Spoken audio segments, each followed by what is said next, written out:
కరీంనగర్ జిల్లాలోని ప్రాజెక్టులను పరిశీలించారు టీడీపీ నేతలు. TDP state president L Ramana, TDLP leader Errabelli దయాకర్రావుతో సహా సీనియర్ నేతలు చిగురుమామిడి మండలం ఓగులాపూర్ రిజర్వాయర్ను విజిట్ చేశారు.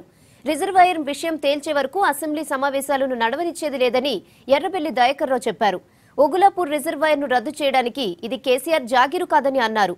ప్రజాభిప్రాయం సేకరించాలని కోరారు ఎర్రబెల్లి. ఈరోజు తోటపల్లి రిజర్వాయర్కు తెలుగుదేశం బృందం, రాష్ట్ర బృందం అందరం కూడా పర్యటించడం జరిగింది. రైతుల అభిప్రాయం కూడా తీసుకోవాలనే ఉద్దేశంతో రైతులు క్లియర్గా ఉన్నారు. మా భూమి పోయినా పర్వాలేదు కానీ రిజర్వాయర్ కావాలి. కేసీఆర్ గారికి మేము విజ్ఞప్తి చేసేది తెలుగుదేశం పార్టీ ద్వారా, రాంగ్ సలహా తీసుకుంటున్నావు, మొండిగా పోతున్నావు. కొత్త ప్రాజెక్టుల కోసం పాత ప్రాజెక్టులన్నీ కూడా తొక్కి పారేస్తున్నావు. ఇప్పుడు ప్రాణహిత చేవళ్లను నీరు గార్చి నీ ఫామ్ హౌస్కు నీళ్లు తీసుకుపోయే ప్రయత్నం చేస్తున్నావు. కాంతాలపల్లిని దాన్ని నీరు గార్చే ప్రయత్నం చేస్తున్నావు. 2 ప్రాజెక్టులు పనులైనాయి, టెండర్స్ పిలిచారు, డబ్బులు కూడా ఖర్చు అయినాయి.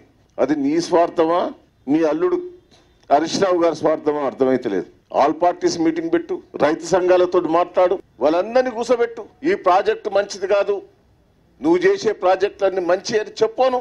నీ ఇష్టానుసారం ఒక పిచ్చోన్ చేతిలో రాయన్నట్టు, ఒక హిట్లర్ తీరుగా తోటపల్లి రిజర్వాయర్ అయ్య నుంచి కూడా కాదు క్యాన్సిల్ చేసేందుకు రైతులతోటి ఉద్యమిస్తాం. జేజమ్మ దిగొచ్చినా ఆ ప్రాజెక్టును నడిపించే బాధ్యత తెలుగుదేశం పార్టీ పోరాటం